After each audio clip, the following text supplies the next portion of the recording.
निर्जला एकादशी की महत्वता शास्त्र प्रमाण करता है।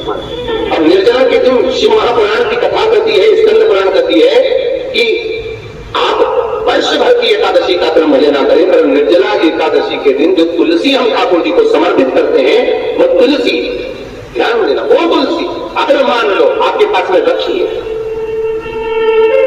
निर्जला एकादशी के दिन भगवान ठाकुर जी को, शालीग्राम जी को, लड्डू गोपाल जी को आपके घर में, आपके मंदिर में जो आपने भगवान को तुलसी समर्पित करी है, वो तुलसी मान लो तुम्हारे पास रखी है, और कोई व्यक्ति को बहुत बहुत ज्यादा कष्ट है शरीर में, बहुत बहुत कष्ट है, थोड़ी सी वो तुलसी चढ़ी हुई ठाकुर के जनार्दन की, आप उस जीव को दो तो सही, आधा घंटा इंतजार करो, स्वास्थ्य में अंतर आना प्रारंभ हो जाता है उस निर्जला का। क्योंकि निर्जला ऐसी एकादशी है जिसने जगत में जाकर देवताओं के पास जाकर निवेदन कराए जग कल्याण।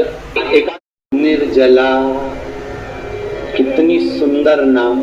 अब नाम इतना सुंदर है तो एकादशी कितनी सुंदर होगी।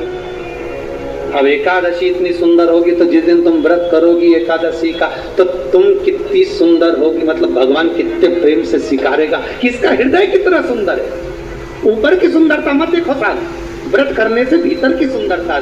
जितनी माताएं एकादशी का व्रत करती, बहुत ध्यान से सुनना आज की कथा हो, शायद जिंदगी में मिली ना मिली, और ये कथा का रिश्ता तो बहुत ध्यान से सुनना। ध्यान से, ये निर्जल एकादशी है। स्कंद पुराण यहाँ तक कहती है कि इस कथा के चरित्र को जो श्रवण कर लेता है उसको 26 एकादशी करना भी नहीं पड़ती। इस एकादशी की केवल ये कथा सुनकर ही वो तर जाता है। बहुत ध्यान से सुनना इसको कथा, तो बड़े भाव से सुन लो इसको, बड़े प्रेम से। इसलिए सारी एकादशियों में निर्जला एकादशी की महत्वता शास्त्र प्रमाण करता है। निर्जला एकादशी का उद्यापन जो करा जाता है, उसका उद्यापन और प्रदोष का जो उद्यापन करा जाता है, इन दोनों का क्रम लगभग एक जैसा है। तो निर्जला पहुंचे, और निर्जला ने जाकर भगवान नारायण से निवेदन करा। भगवान विष्णु ने पूछा, क्या बात है निर्जला, आज तुम खेलती हुई यहाँ पर आकर खड़ी हो गई, क्या हुआ, क्या है, क्या तुमको गौलोक धाम में आनंद की अनुभूति नहीं हो रही जो तुम वैकुंठ में आई? निर्जला घूमती घूमती भगवान के सम्मुख में पहुंच गई। भगवान ने पूछ रहे, बार बार पूछा, निर्जला हुआ क्या तुम्हें?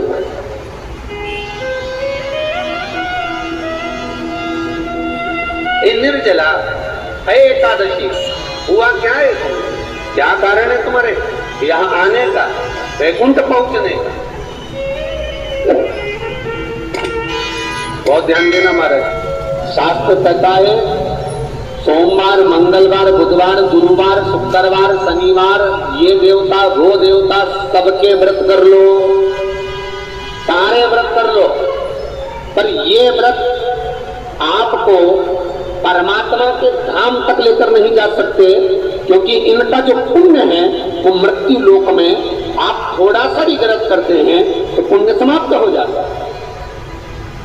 पर हिंदू धर्म के 3 व्रत ऐसे बता दिए जिन व्रतों का पुण्य समाप्त नहीं हुआ।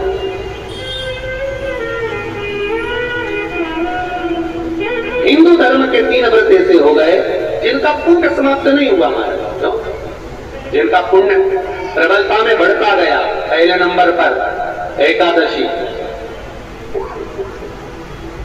दूसरे नंबर पर प्रदोष, और तीसरे नंबर पर शिवरात्रि। एकादशी भी 26 है तो प्रदोष भी जम के बोलते जाओ 26 है। शिवरात्रि केवल 12, केवल 12, और अगर अधिक मास की पड़ जावे तो ये और अधिक की आय तो यहाँ शास्त्र कह रहा है कि 3 व्रत हमारे यहाँ जिनका पुण्य समाप्त नहीं हुआ, जिनका पुण्य प्रबल हुआ, बड़ा, इसलिए आज भी माता एकादशी का व्रत करती है। और एकादशी का व्रत कर कर अगर कोई जीवात्मा को देते हैं, कोई मर भी गया तो उसको एकादशी का दान देते हैं। एकादशी का उसको दान दिया है। महाराज निर्जला खड़ी, पूछा क्यों आई, क्या कारण? निर्जला आई, तब लक्ष्मी मैया उठकर निर्जला के करीब में, निर्जला बहुत सरल थी। निर्जला कहते हैं कामा एकादशी सबसे लंबी है। कौन सी एकादशी? मोक्षदा उससे नीची है महाराज। और निर्जला जो है बिल्कुल छोटा स्वरूप है। निर्जला का मतलब देखा जाए तो केवल 2 चोटी करी हुई है। मस्तक पर बोर लगा हुआ है निर्जला के, माथे पर बिंदी लगी हुई है निर्जला के, सुंदर गले में तुलसी की मालाएं पहनी है निर्जला, हाथ में जो हाथ फूल जैसी माताएं पहले पहनती थी, आपको ध्यान में होगा, ऐसा बड़ा फूल होता था, अंगूठियां पड़ी होती थी, हाथ में ऐसा लगा रहता है। तो निर्जला हाथ फूल भी तुलसी के धारण करें। बड़ा सुंदर स्वरूप है माता निर्जला का महाराज। छोटी है तो माता लक्ष्मी उनके पास में गई और निर्जला से जाकर पूछा, निर्जला फिर आने का कारण क्या है, तू बता। नारायण आपसे पूछ रहे हैं कि क्यों आई हो, किस लिए आई हो, क्या है तुम्हारे आने का कारण।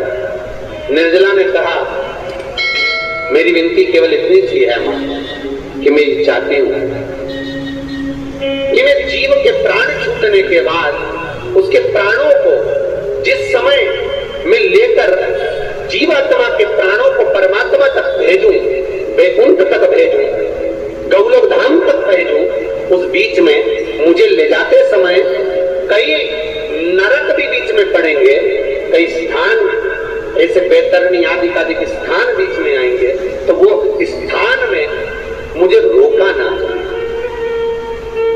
मैं सीधे भगवान के धाम पहुंच जाऊं। ऐसी कृपा, ऐसी दया।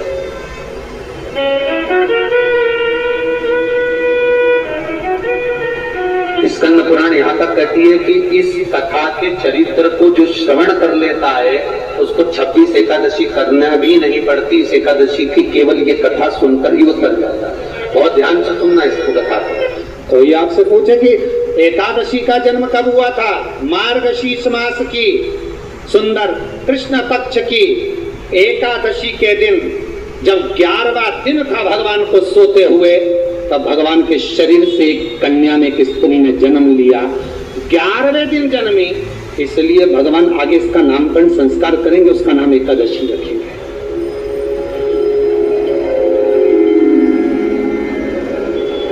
इसी को कहते उत्पत्ति एकादशी, उत्पन्ना एकादशी। आप पुरुष ने देखा कि कोई कन्या आ रही, बड़ी सुंदर है, बड़ी सरल, बड़ी अच्छी दिख रही है, और पाप पुरुष ने देखा इतनी सुंदर कन्या, इतना सुंदर उसका स्वरूप,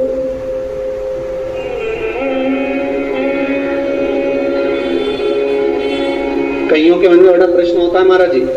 कई माताएं बहुत प्रश्न करती हैं, कहती हैं गुरुजी क्या एकादशी का व्रत केवल वेदव्य नारी करती है? क्या एकादशी का व्रत केवल संत करते हैं, साधु करते हैं? नहीं नहीं, एकादशी का व्रत तो जन्म लिया बच्चे से लेकर मृत्यु के घाट पर पड़ा हुआ व्यक्ति भी एकादशी का व्रत कर सकता है। अपनी एकादशी स्वयं करो, मरने के बाद दूसरे लोग एकादशी दें, उससे अच्छा है कि अपना अकाउंट में खुद जमा करते चलो। तो बुरे वक्त में थोड़ा बहुत कहीं ना कहीं अपने का यमदूत आ गया, यमराज आ गया और उसने कहा लाओ एकादशी दो, अब तुम तो इंतजार में बैठी कि अभी 12वां तो हम तो 12वां के करेगी, तो 12वां के हमारा छोरा उन्हें एकादशी देगा, तुम खड़े रहो। अब वो 10 दिन तक तो इंतजार करा। गरुड़ पुराण में लिखा है जीवात्मा के जब प्राण छूटते हैं, किसी के प्राण छूटे, प्राण छूटने के 10 दिन तक जीवात्मा घर की अटारी पर रहती है। अब 10 दिन के बाद तो जाएगी। अब तुम तो कह रही अभी रुक जाओ रे, अभी कहाँ जा रहे हो, अभी एकादशी मेरे को मिलेगी, हमारा छोरा देगा, बहू देगी, बड़ी बहू देगी, छोरा देगा, पोता देगा, पोती देगी, नाती देगा, पंती देगा। और पंडित जी जब बैठे संकल्प दिलाया, बोलो तुम्हारे दादाजी के कितनी एकादशी दोगा? तो क्या हमने 5 दी, कोई क्या हम 14 दी, कोई क्या हम 10 दी, कोई क्या हम 3 दी, कोई क्या हम 2 दे दिए। तो कोई दादाजी कोई भिखारी था?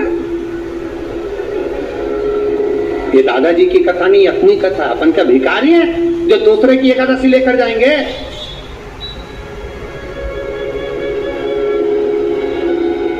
अपन अपनी एकादशी खुद करो, स्वयं एकादशी करो, फिर कहूंगा भले बकरी जैसे चरो, पर एकादशी